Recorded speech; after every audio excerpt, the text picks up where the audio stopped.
ಬೆಳಗ್ಗೆಯಿಂದ ಸಾಕಷ್ಟು ಜನ ಕರೆ ಮಾಡ್ತಾ ಇದ್ದಾರೆ. ಬೇರೆ ಬೇರೆ ಜಿಲ್ಲೆಗಳಿಂದ ಕರೆ ಮಾಡ್ತಾ ಇದ್ದಾರೆ. ವಿರುದ್ಧ ಆಕ್ರೋಶ ವ್ಯಕ್ತಪಡಿಸ್ತಾ ಇದ್ದಾರೆ. ಮಾಲ್ ಒಳಗೆ ರೈತನನ್ನ ಬಿಡದ್ದಕ್ಕೆ ರಾಜ್ಯಾದ್ಯಂತ ಆಕ್ರೋಶ ವ್ಯಕ್ತವಾಗ್ತಾ ಇದೆ. ರೈತನನ್ನ ಅವಮಾನಿಸಿದ್ದ ಬಗ್ಗೆ ವಿಸ್ತಾರ ನ್ಯೂಸ್ ನಿರಂತರವಾಗಿ ವರದಿ ಮಾಡ್ತಾ ಇದೆ. ಅನ್ನದಾತನನ್ನ ಬೆಂಬಲಿಸಿ ವಿಸ್ತಾರ ನ್ಯೂಸ್ಗೆ ನಿರಂತರವಾಗಿ ಕರೆಗಳು ಬರ್ತಾ ಇದ್ದಾವೆ. ಕರೆ ಮಾಡಿ ರೈತನಿಗೆ ಬೆಂಬಲ ಸೂಚಿಸ್ತಾ ಇದ್ದಾರೆ ಸಾರ್ವಜನಿಕರು. ಅನೇಕರು ಕರೆ ಮಾಡಿದ್ದಾರೆ.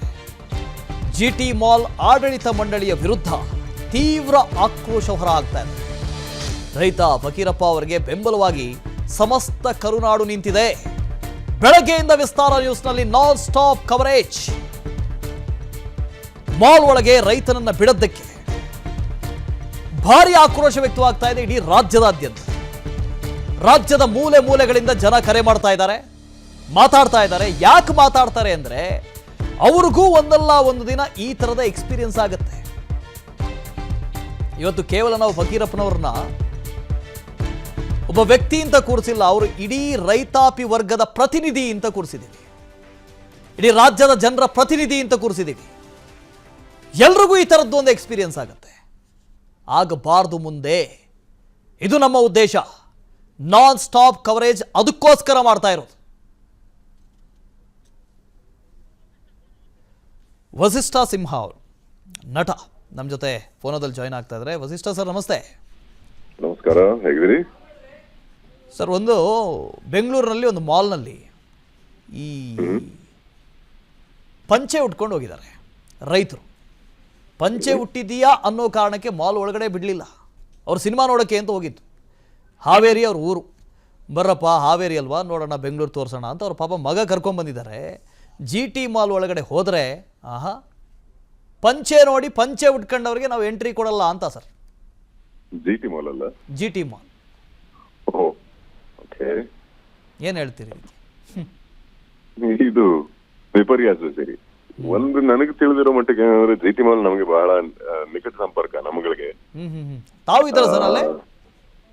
ನಿನ್ನೆ ಮಧ್ಯಾಹ್ನ ನಾನು ಅಲ್ಲೇ ಇದ್ದೆ. ಆಕ್ಚುಲಿ ನಿನ್ನೆ ಒಂದು ಪ್ರೆಸ್ ಮೀಟ್ ಇತ್ತು.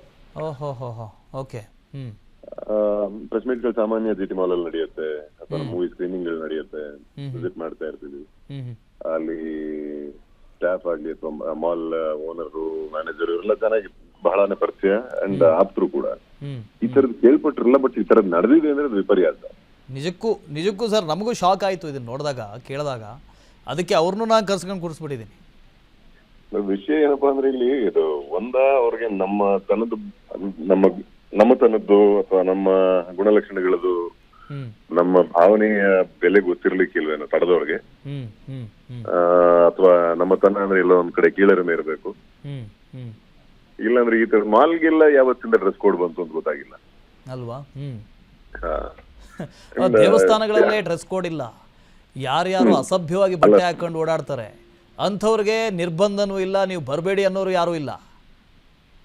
ವಿಪರ್ಯಾಸ ಅದೇ. ದೇವಸ್ಥಾನಗಳಲ್ಲಿ ಬಟ್ ಡ್ರೆಸ್ ಕೋಡ್ ಏನಾದ್ರು ಮೆನ್ಷನ್ ಮಾಡಿದ್ರೆ ಅದಕ್ಕೆ ಗಲಾಟೆ ಮಾಡೋ ಜನ ಇದಾರೆ ನಮ್ಮಲ್ಲಿ. ಅಂತದ್ರಲ್ಲಿ ಮಾಲ್ಗೆ ಬಂದಾಗ ಇಲ್ಲಿ ಈ ಪಂಚೆಯನ್ನ ತಡೆಯೋದು ಅನ್ನೋದಿದೆಯಲ್ಲ, ಇದು ಒಂಥರ ಏನಂತಾರೆ ಅಲ್ಲ, ಈ ತರದ ಮನಸ್ಥಿತಿ ಯಾಕೆ ಬರ್ತಾ ಇದೆ ಅಂತ ಸರ್ ನನಗೆ ಅದು ಆಶ್ಚರ್ಯ ಅನ್ಸೋದು, ಒಮ್ಮೊಮ್ಮೆ ಭಯ ಅನ್ಸೋದು. ಈ ತರದ ಮನಸ್ಥಿತಿಗಳು ಬಂದ್ಬಿಟ್ರೆ ನಾಳೆ ನಾವು ನಮ್ಮ ರಾಜ್ಯದಲ್ಲಿ ಇದೀವಾ ಅಥವಾ ಬೇರೆಲ್ಲಾದ್ರೂ ಫಾರಿನ್ಗೆ ಹೋಗ್ಬಿಟ್ಟಿದೀವ ಅಂತ ಅನ್ಸ್ಬಿಡುತ್ತೆ. ಇಲ್ಲ, ಇದು ಈ ಮನಸ್ಥಿತಿಗೆ ಕಾರಣ ಬಂದು ಅದೇ ಹೇಳೋದಲ್ಲ, ಇದು ಕೀಳರಿಮೆ ಇರಬೇಕು ನಮ್ಮ ತನದ ಬಗ್ಗೆ. ಅಂಡ್ ನಮ್ಮ ತನದ ಅರಿವಿಲ್ದೇ ಇರೋರು ಯಾರೋ ಬೇರೆ ಕಡೆಯಿಂದ ಬಂದವರು ತಡೆದಿದ್ದಾರೆ ಅಂದ್ರೆ ಒಂದರ್ಥ, ಅವ್ರಿಗೆ ಗೊತ್ತೇ ಇಲ್ಲ ಅನ್ಕೋಬಹುದು. ಅಲ್ಲಿ ಅಪ್ಪಿತಪ್ಪಿ ನಮ್ಮವರೇ ತಡೆದಿದ್ರು ಅಂತಂದ್ರೆ ಅವ್ರಿಗೆ ನಮ್ಮ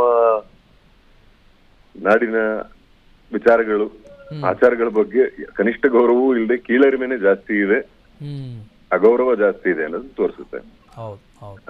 ಇದು ಅಕ್ಷಮ್ಯ. ಇದು ಅಂದ್ರೆ ಹಿಂಗೆ ಹೌ ಕ್ಯಾನ್ ಎನಿಬಡಿ ಡಿಸೈಡ್? ಈಗ ಒಂದು ಪಂಚೆ ಉಟ್ಕೊಂಡು ಮಾಲ್ಗೆ ಬರಬೇಡ, ಇನ್ನೊಂದು ನೋಡ್ಬೇಡ ಅಂದ್ರೆ ಯಾರು ತಡೆಯೋಕೆ? ಯಾರು ಅವರು? ಅಂಡ್ ಇದು ಹಿಂಗಿನ ಅನ್ನೋದಾದ್ರೆ ನೆಕ್ಸ್ಟ್ ಟೈಮ್ ಹೋಗ್ಬೇಕಾದ್ರೆ ನೋಡೋಣ, ನಾನು ಪಂಚೆ ಉಟ್ಕೊಂಡೆ ಹೋಗ್ತೀನಿ. ಎಸ್ ಸರ್, ಇವತ್ತು ಹೋಗ್ಬೇಕು ಅಂತಲೇ ಈಗ ತೀರ್ಮಾನ ಮಾಡ್ಕೊಂಡಿದೀವಿ ಸರ್. ಒಂದ್ ಕಡೆ ಕನ್ನಡ ಪರ ಹೋರಾಟಗಾರರು ಬರ್ತಾ ಇದ್ದಾರೆ, ನಾವು ಪಂಚೆ ಉಟ್ಕೊಂಡೆ ಹೋಗ್ತಿದ್ವಿ. ನೋಡೋಣ ಅದು ಏನಾಗುತ್ತೆ. ಯಾರು ತಡೀತಾರೆ ನೋಡೋಣ. Yes sir, thank you.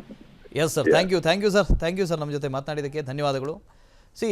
ಏನಾಗುತ್ತೆ ಅಂದರೆ ನಮ್ಮ ಸಂಸ್ಕೃತಿ ಬಗ್ಗೆ ಯಾರಿಗೆ ಗೌರವ ಇರೋದಿಲ್ವೋ, ಯಾರಿಗೆ ಕೀಳರಿಮೆ ಇರುತ್ತೋ ಅಂಥವ್ರು ಮಾತ್ರ ಹೀಗೆ ಮಾಡೋದಕ್ಕೆ ಸಾಧ್ಯ, ಬೇರೆ ಯಾರಿಗೂ ಸಾಧ್ಯ ಇಲ್ಲ.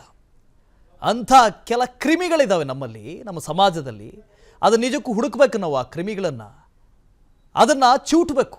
ಆ ಚಿವುಟೋ ಕೆಲಸ ಆಗಬೇಕು. ಏನು ಹೇಳ್ತೀರಿ ನಾಗರಾಜ್ ಅವರೇ? ಆಗಬೇಕು ಸರ್, ಖಂಡಿತ ಆಗಬೇಕು. ಅನುಕ್ಷಣದ ಸುದ್ದಿಗಳಿಗಾಗಿ ವಿಸ್ತಾರ ನ್ಯೂಸ್ ಯೂಟ್ಯೂಬ್ ಚಾನೆಲ್ ಸಬ್ಸ್ಕ್ರೈಬ್ ಮಾಡಿ. ಹೊಸ ಸುದ್ದಿಗಳ ನೋಟಿಫಿಕೇಶನ್ಗಾಗಿ ಬೆಲ್ ಐಕಾನ್ ಕ್ಲಿಕ್ ಮಾಡಿ. ಲೇಟೆಸ್ಟ್ ಅಪ್ಡೇಟ್ಸ್ಗಾಗಿ www.vistaranews.com ವೆಬ್ಸೈಟ್ಗೆ ವಿಸಿಟ್ ಮಾಡಿ. ಅಂಗೈಯಲ್ಲೇ ಜಗತ್ತಿನ ಸುದ್ದಿ ತಿಳಿಯಲು ವಿಸ್ತಾರ ನ್ಯೂಸ್ ಕನ್ನಡ ಆಪ್ ಡೌನ್ಲೋಡ್ ಮಾಡಿ.